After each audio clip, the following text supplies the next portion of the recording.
A Mitsubishi fez carros icônicos como o Lancer Evolution, o Eclipse, carros que fizeram pontas em filmes conhecidos pela sua esportividade e amado pelos fãs de JDMs.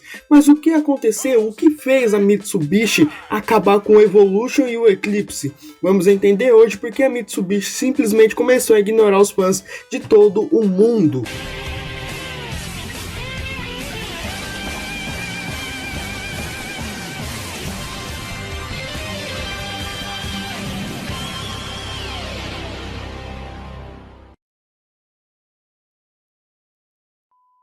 Fala, GHqueiros, beleza? Eu sou o Cauê e seja bem-vindo ao canal Guia Headquarters 25. E hoje, galera, nosso tema é para falar de uma coisa que chateia muitos fãs do Eclipse e do Lancer, do porquê que a Mitsubishi parou de fabricar e começou a fabricar SUVs e carros simples, sem esportividade alguma e sem apelo emocional.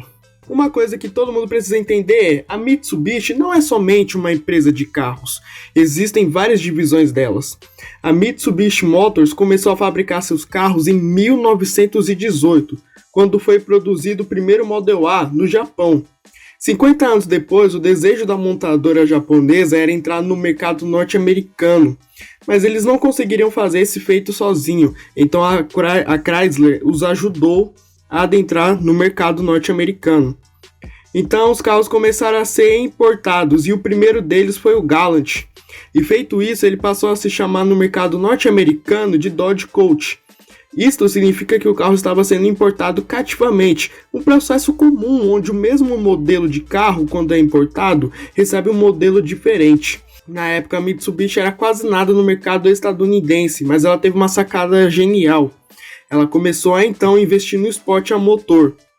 Então ela colocou o Galant e funcionou, mostrando que o carro era muito bem robusto. Ali então a Mitsubishi começava a ter uma relevância muito alta no rally. Naquela época foram 5 títulos conquistados e o nome Mitsubishi começou a ser ventilado mais forte. A Chrysler se firmou com a Mitsubishi, já que a intenção era entrar no mercado global. Com isso, a montadora passou a importar mais de 1 milhão de carros, mas havia uma regra nos Estados Unidos onde os carros importados só podiam ser realmente importados em tal número, e acabou sendo excedido. Para contornar esse problema, eles resolveram enraizar nos Estados Unidos a produção, ou seja, nacionalizar para o mercado norte-americano, e a primeira fábrica foi em Illinois. Para modernizar tudo, a Chrysler estava gastando mais de 325 milhões de dólares em 1988. A partir disso, começou a se criar os primeiros carros da fábrica, dentre eles o Eclipse.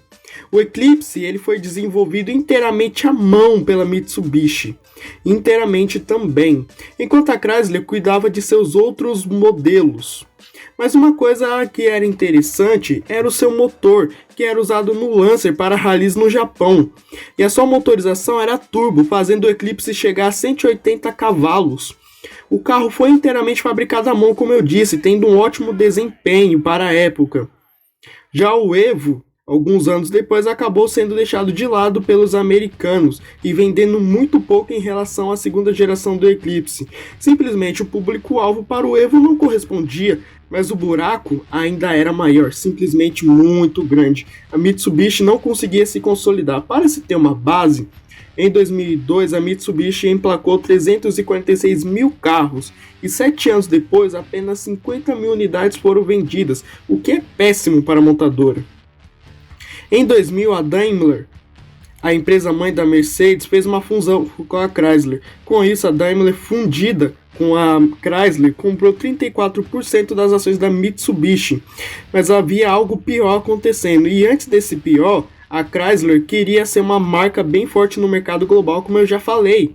O problema é que existem leis japonesas e americanas onde a montadora deve relatar os seus problemas nos carros, segundo o que os clientes diziam. Mas a Mitsubishi não fazia isso desde 1977, ou seja, mais de 30 anos ela não fazia isso.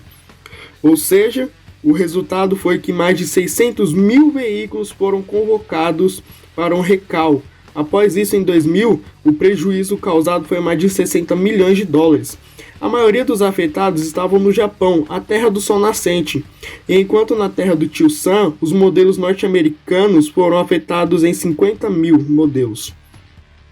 Não foi uma impressão muito boa para os americanos. O recall teve a ver com a queda da Mitsubishi no mercado? Não, isso foi antes da montadora entrar no buraco, mas querendo ou não, teve até o seu papelzinho para o desempenho da marca. Além dos defeitos e os encobrimentos dos seus defeitos, dos seus modelos, a Daimler começou a vender de pouco a pouco as participações da Mitsubishi no mercado e o laço foi rompido em 2005, mas a montadora japonesa não jogou a toalha e depois do rompimento, o seu maior efeito colateral desta separação foi a criação do Evo 10, ou Evo X para os mais íntimos.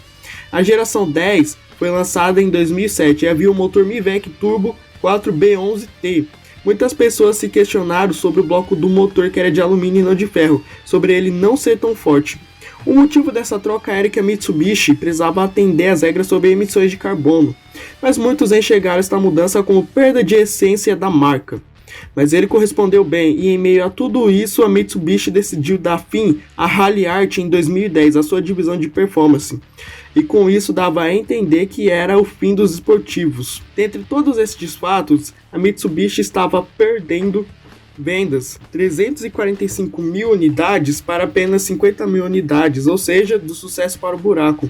E com isso a Mitsubishi perdeu em vendas 600%. Não querendo perder o seu público, decidiu então tirar um coelho da cartola. O plano era reformular toda a frota de veículos para os Estados Unidos, o que culminou na mudança da empresa, de uma imagem esportiva e agressiva e jovem, para uma imagem sem emoção alguma e de tiozão que vemos hoje.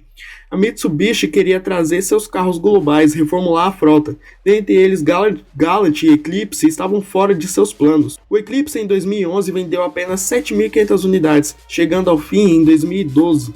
O Mitsubishi Lancer continuou, já que vendia bem. O Lancer teve até um nicho dedicado até a sua morte aqui no Brasil em 2015 e nos Estados Unidos em 2017. Alguns carros totalmente esquisitos ocuparam as vagas destes carros, como por exemplo, uma versão eletrificada de um carro chamado MiEV. A Mitsubishi acabou também investindo em modelos híbridos. Depois dessas estratégias, a Mitsubishi falhou quando em 2016 ela acabou sendo acusada de mudar seus dados de combustíveis para aumentar a companhia, ou seja, fraudular. É igualzinho aquela polêmica do Dieselgate da Volkswagen, quando ela teve a polêmica com os carros a diesel e com JDMs. Mas a coisa ainda era bem pior. A marca afirmou que tinha feito isso com apenas 4 carros, sendo que o buraco era bem maior, e foram descobertos que 13 carros estavam envolvidos neste processo todo. Que coisa feia, hein, dona Mitsubishi? Após essa presepada toda, as ações da Mitsubishi despencaram em 50%, e com a impressão de uma péssima liderança na época. Mas a Mitsubishi insistiu na estratégia, trazendo carros globais como o Mirage, um carro acessível e apertado que custa $13 mil no mercado norte-americano. A Outlander, um SUV bem grande, dentre eles o polêmico Eclipse Cross, um nome icônico em um crossover. Vários fãs odiaram isso. E bom, há 20 anos atrás a Mitsubishi tinha esportivos como o 3000 GT, o Lancer Evolution e o Eclipse. Um ponto é que a Mitsubishi não se interessa mais pelo mercado de esportivos. A estratégia deu certo, o Mirage esmagou as vendas do Evo 10. E a Outlander tem uma bela participação no mercado. Os SUVs Eclipse e Outlander representam 80% do mercado da japonesa nos Estados Unidos. A Mitsubishi trocou os esportivos pelo luxo e o conforto e acabou dando certo dentro do mercado norte-americano. Você curtiu o vídeo? Não se esqueça de se inscrever aqui no canal, deixe o seu gostei e se inscreva e compartilhe. Deixe seu like, Jagaqueiro. Falou!